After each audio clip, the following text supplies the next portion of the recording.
그것이 뭐냐면 메시아 대망 사상이라는 게 있었습니다. 메시아 대망 사상.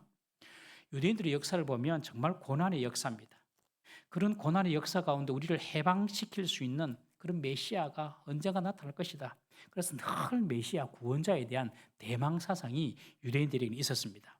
마치 애굽에서 노예살이하던 이스라엘이 자신들을 해방시켜 줄 구원주를 기다리듯이 자신들을 억압하고 통치하는 이 세상 제국에서 우리를 구원해 줄 그 메시아가 오기를 그들은 항상 기대하고 고대하고 있었습니다. 당시는 로마가 지배를 하고 있었기에 그 강력한 로마로부터 다윗 왕 같은 메시아가 와서 이스라엘을 해방시키고 다른 나라를 다스리는 그런 해방을 그들은 기대하고 있었습니다. 그런 분위기 속에서 예수란 분이 오셔가지고 수많은 이적을 행하시고 그리고 하늘의 놀라운 말씀도 전하시니까 사람들이 야, 저 예수가 우리가 기다리던 그 선지자, 그 메시아가 아닌가 이런 생각을 했습니다. 이제 그들은 예수님이 예루살렘으로 올라가시면 마침내 하나님의 나라가 이루어질 것이다. 그래서 로마도 쫓아내고 이스라엘이 통치하는 온 세상을 통치하는 그런 하나님 나라가 될 것이다. 그들은 그렇게 생각을 하고 있었습니다. 심지어 제자들도 그렇게 생각을 해서 누가 크냐 서로 다투고 있었죠. 나중에 예루살렘 가서 내가 더 높은 자리에 앉을 거다. 뭐 네가 더 높은 자리에 앉을 거다. 그렇게 싸우고 있었지 않습니까? 오늘 11절에 보시면 그렇게 말씀하십니다. 자기가 이 말은 예수님이 예루살렘에 가까이 오셨고 그들은 하나님의 나라가 당장에 나타날 줄로 생각합니다. 이제 예수님께서 예루살렘 가까이 올라가셨으니까 이제 하나님 나라, 하나님 통치하신 나라가 즉 로마는 물러가고 이스라엘이 통치하는 나라가 될 것이다. 그것도 당장에 그렇게 그들은 생각을 했다는 것입니다. 여러분 유대인들의 하나님 나라에 대한 오해가 있습니다. 첫 번째는요. 당장에 이루어질 거라는 생각입니다. 유대인들은 하나님 나라가 당장 이루어질 것이다. 그래서 늘 그 때와 시기에 관심이 있었습니다. 제자들이 묻죠. 하나님 나라는 언제입니까? 또 뭐 예수님 재림에 대해서 말씀하시니까 언제 주님 다시 오십니까? 그들은 아주 조급한 마음으로 하나님 나라가 당장에 임할 줄 알았습니다. 지금 로마의 지배, 속박 가운데 있으니까 빨리 자유를 얻고 싶은데 속히 하나님 나라가 임해야 되지 않겠습니까? 그러면서 당장에 그 시기와 때가 이루어질 줄 그들은 알고 있었어요. 오늘 11절 말씀처럼. 오늘날도 보면 고달픈 삶의 탈출구로 재림을 갈망하는 사람도 있습니다. 예수님은 그 때를 묻는 제자들에게 뭐라고 말씀하십니까? 사도행전 1장 7절 말씀 우리 함께 다 같이 읽어보겠습니다. 사도행전 1장 7절 시작. 이르시되 때와 시기는 아버지께서 자기의 권한에 두셨으니 너희 알 바 아니요. 우리 예수님께서 제자들이 언제 그런 일이 있습니까? 하니까 때와 시기는 너희가 알 바가 아니다.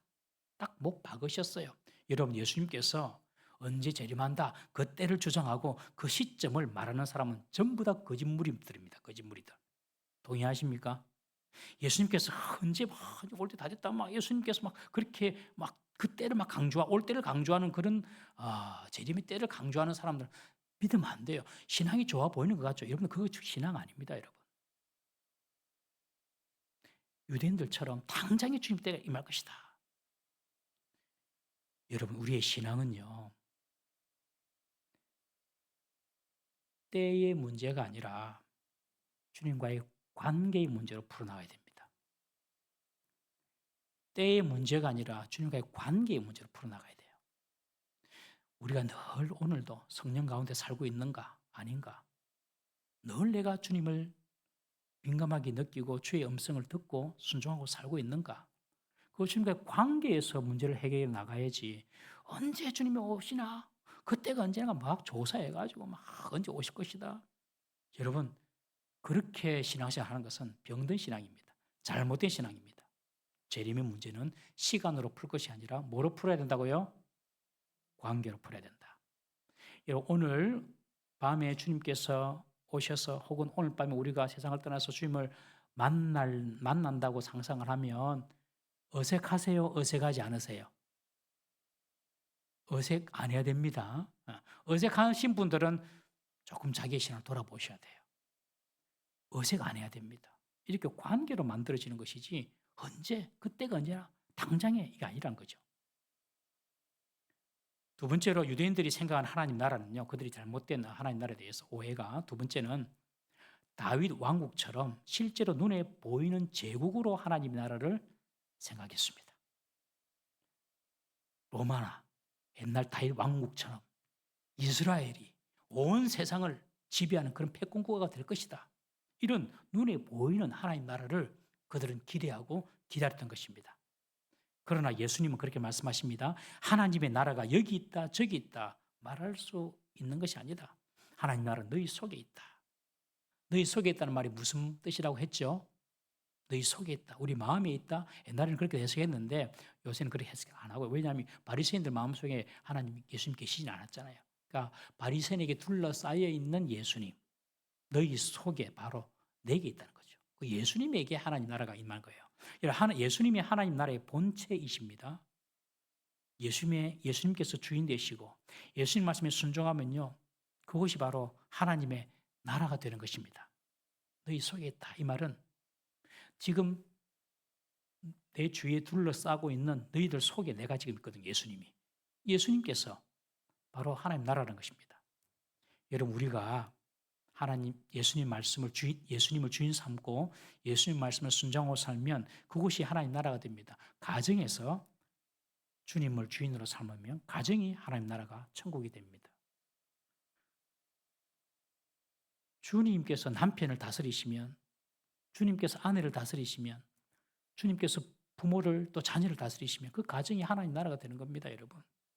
내가 다스리는 것이 아니라 주님이 다스리면 그것이 하나님 나라예요. 교회도 마찬가지입니다. 사람의 주장이나 사람의 생각이 지배하게 되면 교회는 하나님 나라 천국의 모습은 잃어버리고 정말 세상보다 더 추한 모습으로 전락하게 되는 것입니다. 하나님을 모시고 그분의 통치에 복종하는 곳, 그곳이 바로 하나님의 나라입니다. 어디에 있든지 무엇을 하든지 우리가 하나님께 온전히 순종할 때 그곳에 하나님의 나라 임함을 믿으시길 바랍니다. 전국적으로 또 오시는 하나님 나라가 있죠.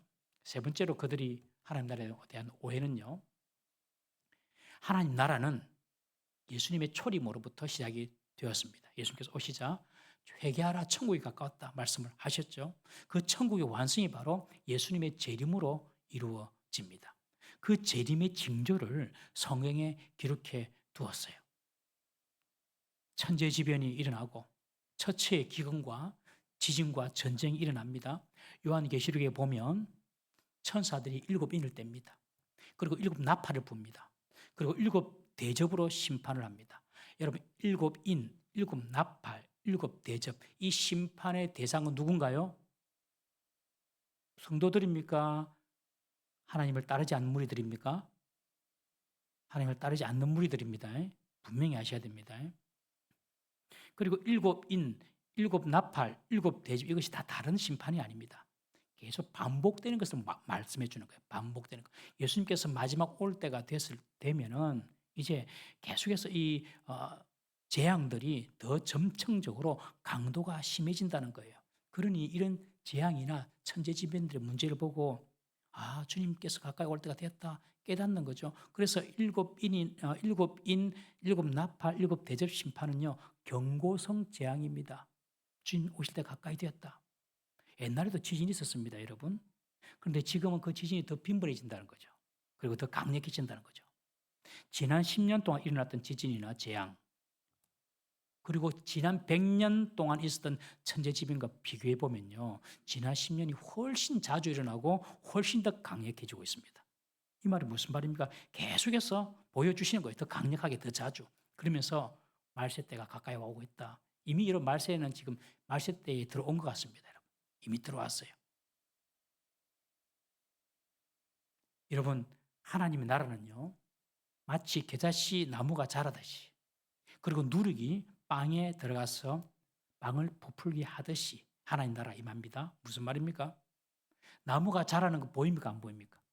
잘 안 보이죠. 빵이 부푸는 거 보입니까? 잘 안 보입니다. 그러나 반드시 자라고 반드시 부붑니다. 그리고 반드시 그 마지막 때가 온다는 것입니다, 여러분. 하나님의 나라는 은밀하게 진행되는 것처럼 보이지만 반드시 만천하에 사람들이 그날을 보게 될 것이라는 것입니다. 나무 자라는 것이 잘 안 보여요. 그래서 아이고 예수님 오시겠나 그렇게 생각하면 안 된다는 것입니다, 여러분. 사람들이 얼마나 어리석은지 몇 년 살지 못할 노후는 준비를 합니다. 10년, 20년 살 노후는 고민하고 기도하고 준비하죠. 그러나 영원히 살 내세에 대해서는 준비하지 않습니다, 여러분. 주님 만날 준비한다고 일도 때려치고 공부도 다 때려치란 말이 아닙니다, 여러분. 우리가 계속 새벽에 봤지만 두 사람이 함께 잠을 자다가 주님 만나는 거예요. 밭에서 일하다가 두 여인이 맷돌질을 하다가 일상생활 하다가 주님 만나는 거예요. 일상생활 다 포기하고 주님만 봐야 된다. 그거 잘못된 가르침입니다. 절대 그런 데 넘어가지 마시기 바랍니다.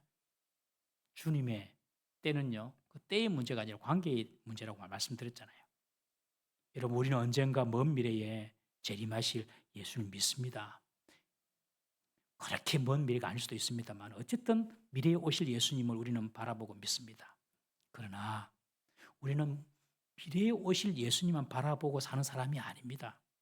우리는 오늘 내 삶에서 예수님과 동행하고 내 삶에서 예수님 음성을 듣고 내 삶에서 예수님 말씀에 순종하며 살아가는 사람인 줄 믿으시길 바랍니다.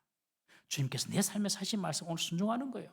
그러면서 살아가는 거예요. 그러면서 언젠가 미래 가운데 오실 예수님만 바라보는 것이 아니라 내 삶 속에서 오늘 주님 만나면서 주님 섬기면서 순종하면서 사는 것입니다. 이렇게 성령으로 예수님과 날마다 동행하는 사람은요, 예수님의 재림이 두렵지 않습니다, 여러분. 할렐루야. 우리의 죄는 이미 주의 보혈로 다 씻음 받았고, 그리고 우리가 주를 위하여 한 작은 선한 행위들, 옳은 행위들, 그것만 딱 남습니다. 요한계시록에 보면 그래서 성도들이 옳은 행실을 말하거든요. 이 성도들의 옳은 행실은 윤리적으로 도덕적으로 그런 게 아니라 주를 위하여 한 옳은 행실. 우리 나쁜 행실은 어떻게 됐다고요? 나쁜 행실은 어떻게 됐어요? 말씀 좀 해보세요. 우물쭈물 하지 마시고. 성도들이 똑똑해야 돼. 똑똑해야 되겠더라고요. 멍하게 있다가 넘어가더라고요. 우리 나쁜 행실은 죄는 어떻게 됐다고요? 이미 십자가에서 다 사함 받았습니다. 옳은 행실은 남습니다. 옳은 행실만 딱 남아가지고 겨자씨만한 옳은 행실을 했는데 주님께서 태산 같은 복을 주십니다. 그것이 종말입니다. 종말.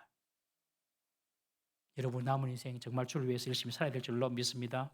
주님께서 오셔서 우리에게 상복을 주시는데 우리가 어떻게 살았는지 그것을 주님께서 계산을 하신다는 것입니다. 죄에 대한 심판이 아닙니다, 여러분. 우린 심판 없습니다. 안식교에서 말하는 조사, 심판 이런 거 없습니다. 네가 착한 일, 좋은 일 했나 나쁜 일 했나 이 조사하는 거 아닙니다, 여러분. 심판 없어요. 심판은 나에게 없네. 주의 피 내 죄 씻었네. 예수님 날 위해 돌아가셨으니 심판은 나에게 없네. 심판 없다니까요. 그런데 상주는 심판은 있어요. 얼마나 했는지. 그것이 오늘 본문의 이야기입니다, 여러분. 본문의 이야기. 어떤 귀한 사람이 왕위를 받아오기 위해서 먼 나라로 떠났습니다. 예수님 당시 실제로 로마가 세상을 다스릴 때에 각 지역에 분봉왕을 로마가 세우지 않습니까? 그래서 각 지역의 분봉왕은 로마로 직접 가서 분봉왕으로서의 권위와 지위를 받고 돌아옵니다. 이 귀인은 길을 떠나기 전에 종 10명에게 각각 한 머나씩을 나눠주면서 내가 돌아올 때까지 장사하라 라고 명령을 했습니다. 이 한 머나는 100드라크마쯤 된다는데 이 한 드라크마가 노동자 하루 품삯입니다. 그러니 한 머나가 100드라크마니까 100일 정도 일해서 얻는 돈이죠.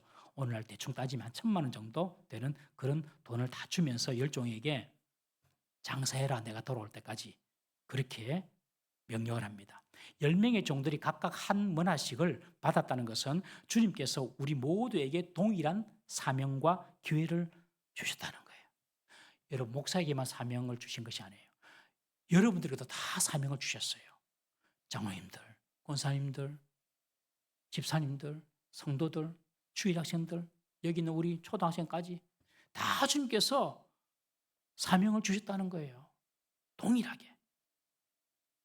이렇게 주인이 이를 위임한 것은 자신이 돌아왔을 때에 자신의 권위를 가지고 종들에게 직분을 맡겨주기 위함입니다. 종들을 쓰려고 이런 일을 맡긴 거죠. 그런데 이 귀인을 미워하는 백성들이 있었습니다. 이들은 이 귀인이 자신들이 왕이 되는 것을 싫어했습니다. 그래서 몰래 사람들을 보내가지고 이 사람이 왕이 되는 것을 원치 않는다 하고 반대 의사를 막 전했습니다. 이 비유는, 지금 예수님께서 하신 이 비유는 당시 있었던 실제적인 사실에 근거한 비유입니다. 팔레스타인 그 지역을 통치하던 헤롯이 있었는데, 헤롯이 팔레스타인을 다 통치, 갈릴리 북쪽부터 저 밑에까지 유다까지 다 통치를 했거든요. 그런데 이 헤롯이 죽기 전에 이 영토를 세 아들 안티파스, 필립, 아켈로라는 이 세 아들에게 다 분할을 해 주었습니다. 헤롯이 죽고 난 뒤로 이 세 아들이 이제 이 팔레스타인 지역을 다스립니다. 그런데 당시 이스라엘은 로마의 지배를 받고 있었기 때문에 왕이 되기 위해서는 로마 정부의 승인이 필요했습니다. 그래서 유대 지방을 분할받은 아켈로가 로마 황제의 인준을 받기 위해서 로마로 떠났습니다. 그런데 이 아킬레오를 싫어했던 유대인들이 있었어요. 유대인들이 사슬단을 보내는 거예요. 로마에 사슬단을 보내가지고 아킬레오 그 인간 못 된다, 왕 되면 안 된다, 우리 민족들은 아킬레오 싫어한다, 이런 식으로 아킬레오 왕 되는 것을 이 정치 로비를 통해서 못되게 한 거죠. 그런데 결국 아킬레오는 로마로부터 왕위를 받고 돌아옵니다. 그리고 돌아와서 그를 반대했던 주동자 800명, 유대인 800명을 처형시켰습니다. 이것이 그때의 역사적인 사건이었습니다. 이 사건을 알고 있었던 청중들은 지금 예수님께서 말씀하신 머나 비유를 잘 이해할 수가 있었습니다. 이렇게 주인이 떠나 있는 동안에 종들은 주인에게서 받은 머나를 가지고 열심히 장사를 합니다.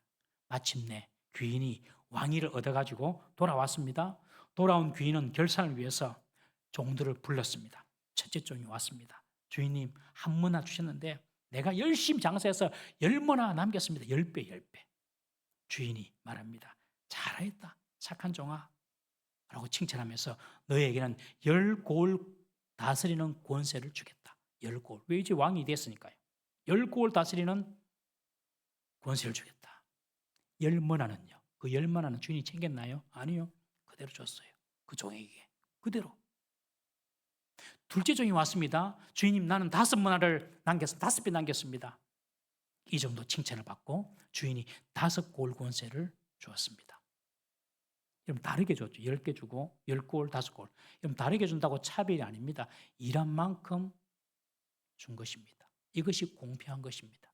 열심히 일한 자는요, 더 많이 받고요, 게으른 자는 못 받습니다, 여러분. 학생들 열심히 공부하면요, 하나님께서 그 공부만큼 주는 거예요. 공부 안 하고 땡땡이 치고 하면서 놀면요, 복 못 받습니다, 여러분. 그것이 정의고 공평입니다, 여러분. 성경이 말하는 정의 공평. 하나님은 우리가 수고한 대로 갚아주심을 믿으시길 바랍니다. 내가 수고하고 내가 헌신할 기회가 있다는 것은요, 그것이 축복의 기회입니다. 축복의 기회. 내가 주님께 더 드리고 내가 더 헌신할 수 있는 기회가 있다는 것은 축복의 기회, 축복의 기회. 우리나라에도 유명한 이런 이야기 있지 않습니까? 어느 마을에 부자가 살고 있었습니다. 많은 종들을 거느리고 있었습니다. 부자는 그 종들이 열심히 일한 덕분에 가세가 크게 일어난 줄 잘 알고 있었습니다. 그래서 어느 날 이 부자가 자기 집에서 오래 일한 종들을 어느 아침에 불렀어요.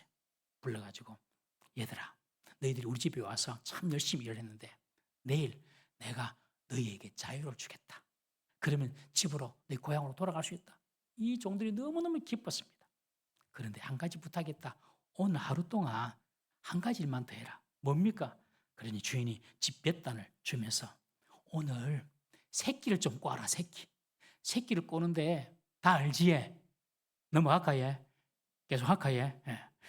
전혀 반응이 없어가지고 새끼를 꼬는데 고대 아주 얇게 꼬아라. 가능한 새끼 손가락보다 더 얇게 꼬고 가능한 길게 꼬아라. 그리고 몇 단을 준 거예요. 내일 집에 가는데 자유인 돼가지고 어떤 종이 말합니다. 주인이 정말로 끝까지 우리 일 시키네. 투덜투덜 하면서 세워라 가라, 시간아 가라. 대충 새끼를 꼽니다. 그것도 투박하게. 새끼를 이렇게 촘촘하게 작게 꼬으려고 그러면 더 힘이 들잖아요. 그러나 착한 종은 야, 주인 우리에게 자유를 주시는구나. 너무 감사하다. 내가 그냥 최선을 다해서 마지막 선물 주인에게 드리고 가야 되겠다. 이렇게 생각하고 새끼를 그냥 진짜 새끼 손가락보다 더 작게 촘촘하게 길게 하루 종일 꼬았던 거예요. 다음날 아침 되니까 주인이 왔습니다. 얘들아 다 모이라. 그리고 어제 너희들이 꼰 새끼도 가져오느라. 주인 다 종들이 가져온 거예요. 다 집에 갈 생각만 하고 빨리 주인 데리고 가야 되겠다. 근데 갑자기 주인이 하는 말이 너희들이 어제 새끼 꼰다고 수고했는데 그 새끼를 가지고 저기 광에 들어가면 저 창고에 가면 내가 엽전을 산더미처럼 쌓아놨다. 엽전을 산더미처럼 쌓아놨으니까 내가 너희한테 뭘 줄까 생각을 하다가 너희들이 우리 집 와서 너무 고생을 많이 했는데 너희들이 어제 꼰 그 새끼 줄에 엽전을 낄 수 있는 만큼 다 끼고 가져가라. 1m 꿰매으면 1m만 가까워. 100m 꿰매서 100m 꼽고 돈은 얼마든지 딱 네가 끼어서 갖고 갈 수 있는 만큼 가져가라. 그때 게을렀던 그 종은요. 이게 뭐지? 멘붕이 온 거예요. 어쩔 수 없었어요. 굵게 구워가지고 엽전 한 알이 안 들어가는 거죠. 그래가지고 터덜터덜 집으로 돌아갔고 정말 끝까지 충성한 그 종은요. 그냥 엽전을 새끼에 왕창 끼워가가지고 거부가 되었다는 놀라운 이야기 달고 계시잖아요. 여러분 오늘 본문의 주인이 똑같은 이야기입니다. 종들에게 문화를 나눠주면서 장사하게 한 것, 거기에 결국은 다 그 종들을 위한 것이었어요. 목사가 목회를 합니다. 여러분들을 위한 것이라고 생각 안 합니다. 저는 저를 위한 거예요. 여러분들 하나님께서 알아서 하세요. 다 아닌 것 같습니까? 제가 주를 위하여 수고한 만큼 제가 받습니다. 여러분들 각자 있는 곳에서 여러분들이 수고한 만큼 여러분들이 받습니다. 이 10종에게 한 문화 맡긴 거 열심히 장사해라. 그것은요 그 종들을 위한 것이었어요. 10문화 남겼으니까 너 10문화 가져가. 그리고 10골 줄게. 5문화 남겨서 5개 다 가져가 네가. 그리고 5개 줄게. 5골 줄게.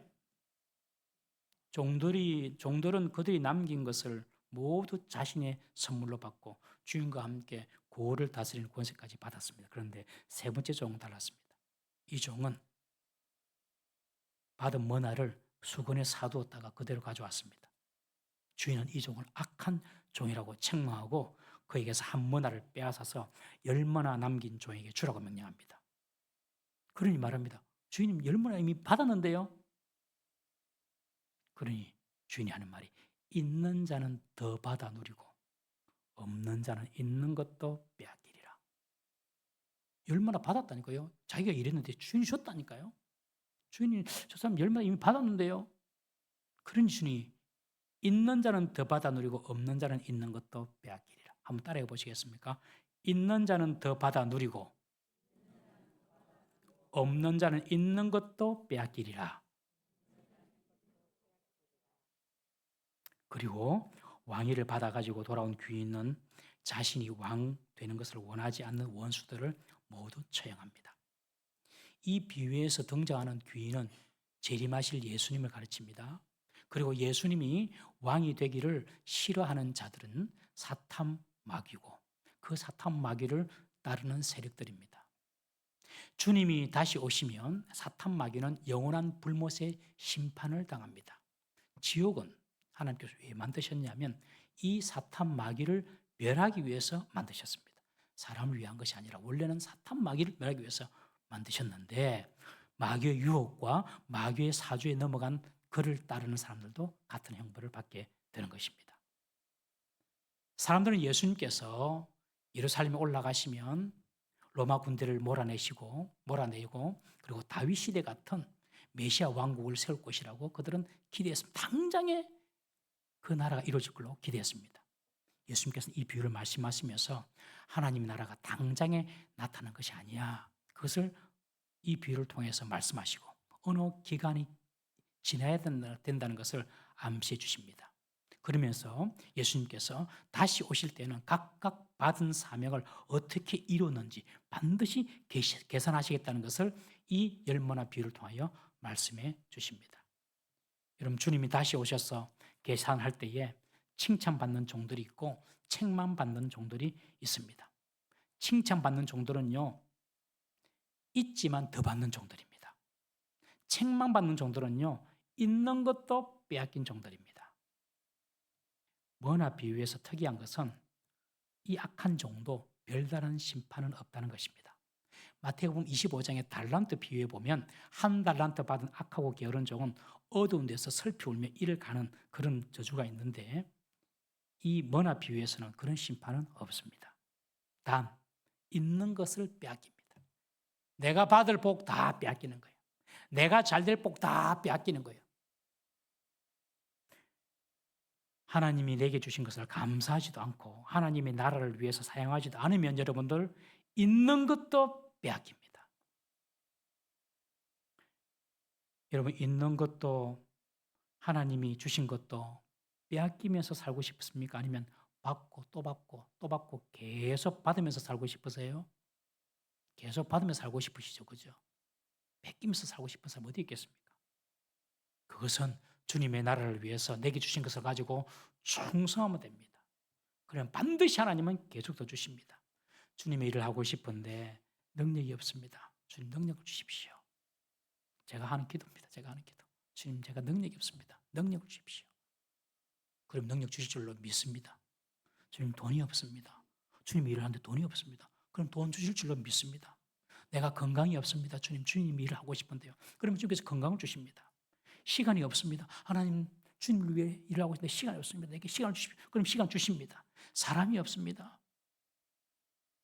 제가 올 초에 기도하면서 하나님, 우리에게도 영적 추수할 수 있는 전도인을 좀 보내주십시오. 그렇게 기도했거든요. 우리에게 전도하겠다는 사람이 몇 일어났어요. 몇 분들이. 오늘 금요기도 오신 분들은 이 마지막 시대에 모두 다 영적인 추수꾼으로 쓰임 받으시기를 주 이름으로 축복합니다. 주님을 위해서 필요로 한 것이 있으면 달라고 하면 주님께서 주십니다. 주고 또 주고 또 주고. 그런데 게을러요. 있는 것도 빼앗깁니다. 조금 있는 것도 빼앗깁니다. 어느 순간 시간이 다 날아가 버리고 돌아보니 어느 순간 건강도 다 뺏기고 어느 순간 남은 물질도 없어요. 게으른 종은 있는 것도 빼앗깁니다. 그러나 착하고 충성된 종은요, 주님께서 있어도 더 주십니다. 이것도 주시고 저것도 주시고 가정의 복도 주시고 자녀의 복도 주시고 건강의 복도 주시고 물질의 복도 주시고 은사의 복도 주시고 사람의 복도 주시고 할렐루야. 이런 복이 있기를 주의 이름으로 축복합니다. 이것이 오늘 본문의 교훈입니다. 여러분, 받고 또 받는 사람 돼야지 작은 그 있는 것도 빼앗겨서 되겠습니까, 여러분? 이 차이가 무엇입니까, 차이가? 받고 또 받은 사람은요, 별로 말이 없습니다. 그냥 순종합니다. 그냥 충성합니다. 말로 하지 않고 그냥 몸으로 그냥 해라 하니까 그냥 순종합니다. 그냥 하고요. 그냥 장사하고요. 될지 안 될지도 몰라요, 장사가. 그냥 하는 거예요, 그냥. 이것이 받고 또 받는 사람입니다. 잘 되는 사람 보십시오, 여러분. 순종 잘합니다. 잘 되는 사람은 순종을 잘합니다.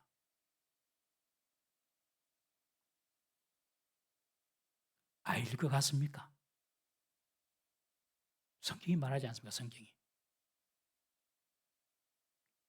그런데 이 수건에 싸가지고 온 이 악한 종, 이 악한 종은 크게 두 가지가 잘못됐어요. 첫 번째는요, 주인에 대해 잘못된 인식을 가지고 있었습니다.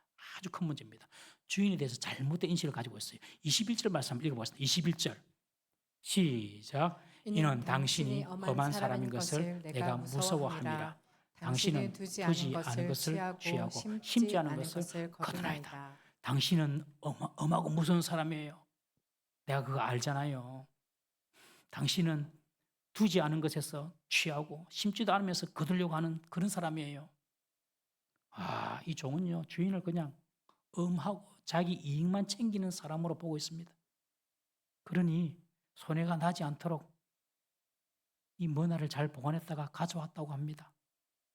주인의 마음을 전혀 몰라요. 우리 봤잖아요, 주인의 마음. 열심히 일하니까 일한 것 전부 다 주인 가져가요. 다 주잖아요, 네 해라고. 1,000만 원 가지고 있었는데 1억 벌어왔어요. 그건 네 해라. 1,000만 원 줬는데 5천만 원 번나왔어요. 그건 네 해라. 다 그랬잖아요, 주인이. 그래놓고 주인이 하는 말이 네가 작은 일에 충성하였으니 그래 말하잖아요. 주인한테는 1억도 큰 돈이 아니에요. 한 달란트, 5달란트도 큰 돈이 아니라니까요. 다 주잖아요, 그냥. 그 종에게 다 준 거예요. 우리가 주를 위해서 열심히 일하면요, 그것이 다 내복입니다. 맞습니까? 다 내복입니다. 내복, 여러분들. 딴 복이 아니고. 그런데 게으르죠. 있는 것도 빼앗깁니다. 이 게으른 종은요, 주인은 악하다, 엄한 사람이다. 심지 않은 데서 뭔가 얻으려고 하는 사람이다. 주인에 대한 공포감, 주인에 대한 두려움, 잘못된 인식을 가지고 있었습니다. 왜 이 종이 주인에 대해서 잘못된 인식을 가지고 있었을까요? 주인과 교제가 없었기 때문에. 주인을 만나서 얘기해보고 주인과 대화를 해보고 그러면 알았을 거잖아요. 주인과 교제가 없어요. 교제가 무엇입니까? 말씀과 기도로 교제하는 것이죠.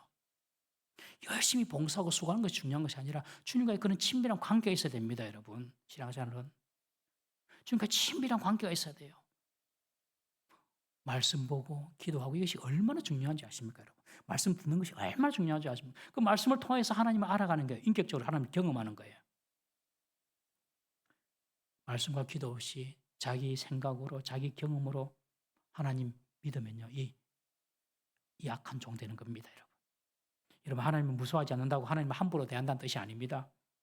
하나님을 경외합니다. 그러나 하나님을 무서워하지는 않습니다. 하나님과 교제하는 사람은요, 하나님이 얼마나 자비로우시고 따뜻한 분이신지 알 수 있습니다. 주님께서 우리를 사용하시고 우리에게 사역을 맡기시고 직분을 맡기신 것이 축복인 줄 믿으시기를 바랍니다. 가만히처럼 가만히 있다가 주님을 만나는 것이 아니라 주를 위해 달가지도록 쓰임받다가 주님 만나는 저와 여러분 되시기를 주의 이름으로 축복합니다. 나이가 드셔도, 연세가 드셔도 내 나이가 어때서 뭐 그런 노래도 있더라고요. 나 잘 모르는데 나이 탓하지 말고 주님께서 살게 해주셨으면 끝까지 주님 잘생기고 주님 위해서 뭔가를 하는 거죠. 그래서 이 한모나 가지고 온 종은요, 주인에 대한 잘못된 인식이 있었습니다. 두 번째로 이 종은요, 주인의 일에 무관심했습니다. 이것이 큰 문제입니다. 주인의 일에 무관심했어요. 주인의 재산을 어떻게 하면 조금이라도 더 불리지? 내가 주인의 일에 어떻게 하면 조금 더 성공을 시키지? 이런 마음이 없었어요. 마음이. 교육자들도 보면 이제 부역자들이 보면 별로 마음이 없는 사람이 있어요. 마음이 없어. 우리 교회는 안 그렇지만. 근데 이번에 우리 목사님도 김정영 목사님 오늘 들으면 또 잘 치대에 행복합니까? 네. 임 목사님 행복합니까? 저분들은 마음이 있더라고요. 예를 들면 전도대 주중에 전도를 하는데 다 나가더라고요. 마음 있는 거 아닙니까? 아이들 와서 라면을 먹이면 딱 옆에 서 있더라고요. 우리 부격자를 박수로 격려합시다.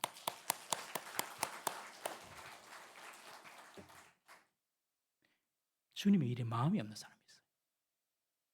이 담임 목사는 안 보는 것 같아도 다 보거든요. 교인들이 하나하나 해도 진짜 마음이 있는지 없는지 다 보이거든요, 사실은요. 이 한모나 가지고 온 이 종은요, 수건을 싸가지고 와가지고 주인의 재산에 무관심했어요.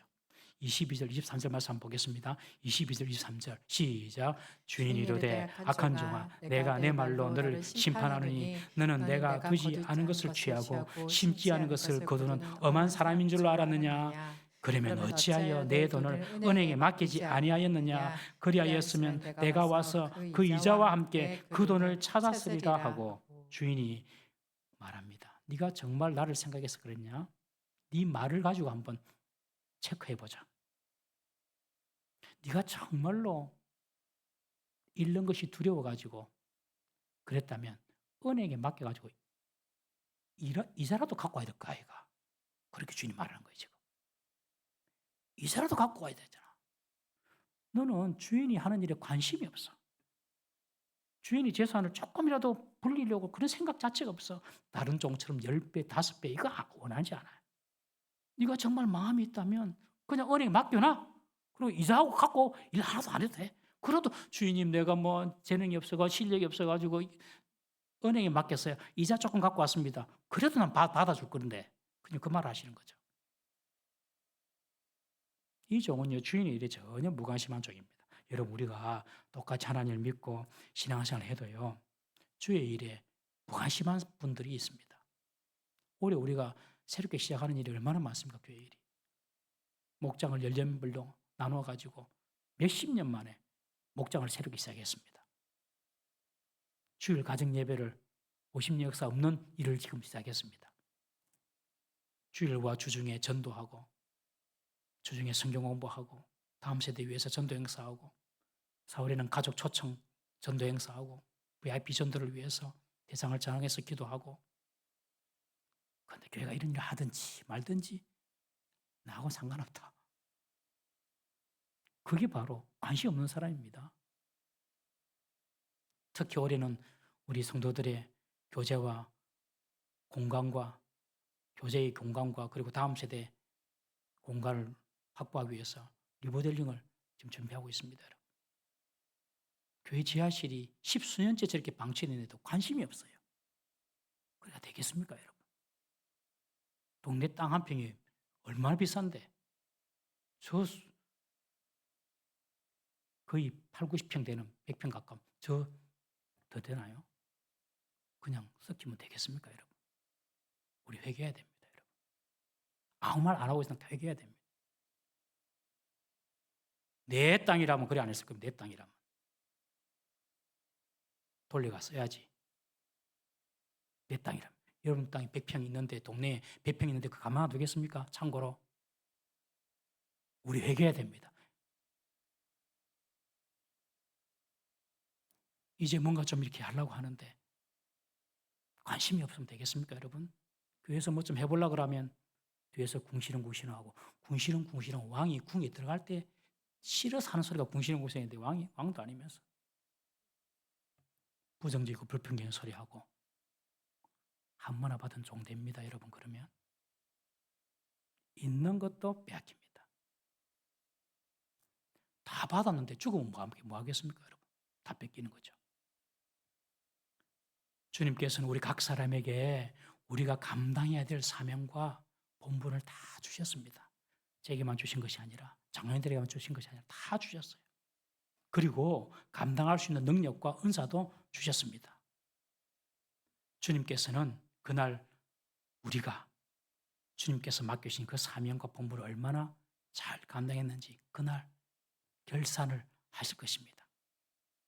충성을 다해 감당한 성도는요, 칭찬과 상을 받게 될 것입니다. 아까 권사님 기도하신 대로 주님 착하고 충성된 종이다. 이 말 한마디면 족합니다. 최고의 복 아닙니까? 최고의 복 여러분.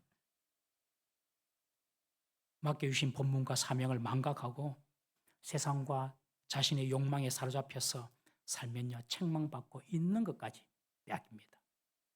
여러분 주님의 그 재림을 우리가 준비하면서 매일매일 주님과 동행하며 살아가면서 동시에 주님께서 우리에게 맡겨주신 그 사명, 그 본분을 잘 감당해서 정말 주님께서 우리 보실 때에 착하고 충성된 종아, 네가 작은 일에 충성하였으니 내가 큰 것을 네게 맡기겠다. 이런 축복의 말씀을 들을 수 있는 우리 동부 삼일교회 되기를 주의 이름으로 축복합니다. 다 같이 한번 기도하겠습니다. 우리 이 시간에 주님